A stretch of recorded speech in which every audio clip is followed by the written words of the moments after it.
Hey, salut YouTube, bienvenue sur Top du Top. Histoire de changer un peu des tops, j'ai décidé aujourd'hui de vous proposer une astuce pour gagner à tous les coups au jeu pierre-feuille-ciseaux. Fini les culs forcés, alors vous la dernière part de pizza, vous pensez peut-être que le Shifumi pierre-feuille-ciseaux n'est rien d'autre qu'un jeu de chance basé uniquement sur le hasard. En fait, ça le serait si tout le monde jouait vraiment de manière aléatoire, et oui, les humains ne sont pas des machines capables de générer des résultats aléatoires. Il existe en réalité des schémas dans la manière dont nous jouons et nous nous en rendions même pas compte. Du coup, une personne capable de comprendre ces schémas pourrait gagner un avantage certains sur ses adversaires. Sachez tout d'abord que le pierre-feuille-ciseaux est une discipline très sérieuse, ce n'est pas juste un jeu de cours de récré ou bien une manière de départager qui va payer sa tournée au bar, non, il existe en fait de véritables tournois professionnels dans lesquels se joue beaucoup d'argent et même un championnat mondial. Et donc vous vous en doutez, il existe de véritables stratégies pour gagner, alors prêt à devenir un pro du pierre-feuille-ciseaux, c'est parti. Mais avant de commencer la vidéo, je tiens à préciser que le résultat du dernier concours sera annoncé sur mon Twitter à 20h, alors soyez au rendez-vous, et attention, car je relance un très gros concours dans lequel je vous fais gagner un MacBook Pro. Étant donné qu'il s'agit d'un très gros concours, certains peuvent crier au fake, c'est pourquoi j'annoncerai également le gagnant sur mon Twitter d'ici 2 semaines. Alors pour participer, il vous suffit de lâcher un pouce bleu à la vidéo, la commenter avec un commentaire en rapport avec la vidéo, je rappelle que plus vous mettez de commentaires, plus vous avez des chances de gagner, il vous faudra la partager, être abonné à ma chaîne et activer les notifications. Je précise également que si j'arrive à vous avoir des gros lots comme celui-ci, c'est grâce à quelques placements de produits que j'ai pu faire récemment. Alors attention, c'est parti pour la vidéo.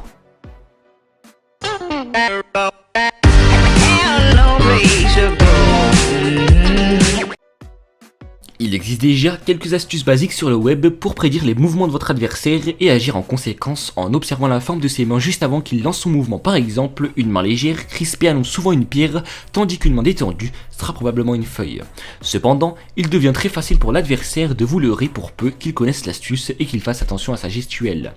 Non, l'astuce dont je vais vous parler est basée sur la pure psychologie humaine et c'est là que ça devient vraiment intéressant. Figurez-vous qu'une étude parue dans la Psychic and Society s'est intéressée de près à la question. Pour cela, ils ont fait venir 300 volontaires pour les faire jouer. Pour s'assurer que chacun donnait le meilleur de lui-même, les chercheurs leur donnaient de l'argent selon le nombre de matchs qu'ils gagnaient. Grâce à cela, ils ont pu déterminer des schémas types qui sont presque tout le temps utilisés par les joueurs. Les joueurs volontaires étaient filmés tandis qu'ils effectuaient un grand nombre de parties et qu'ils changeaient d'adversaire au fur et à mesure de leur progression.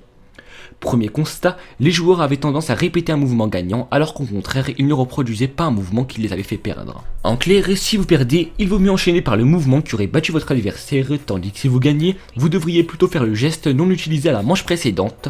En effet, un perdant frustré enchaîne fréquemment en copiant le précédent geste du gagnant. En termes de psychologie, cette tendance n'est rien de surprenant, nous sommes en quelque sorte programmés pour poursuivre les stratégies qui nous réussissent et pour changer celles qui n'ont pas marché. C'est ancré dans nos gènes et cela trouverait même ses sources il y a très longtemps dans le comportement qui aurait permis à nos ancêtres du paléolithique de tirer leur épingle du jeu.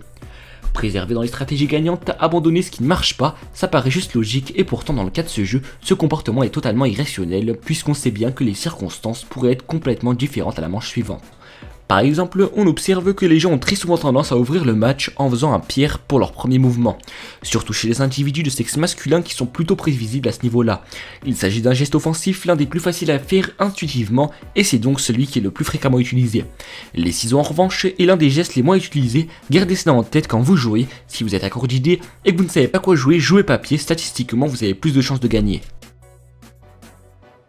La vidéo touche à sa fin, j'espère qu'elle vous aura plu et qu'elle aura changé un peu des tops. En attendant, je vous dis à très bientôt pour un prochain top cette fois-ci. Ciao ciao.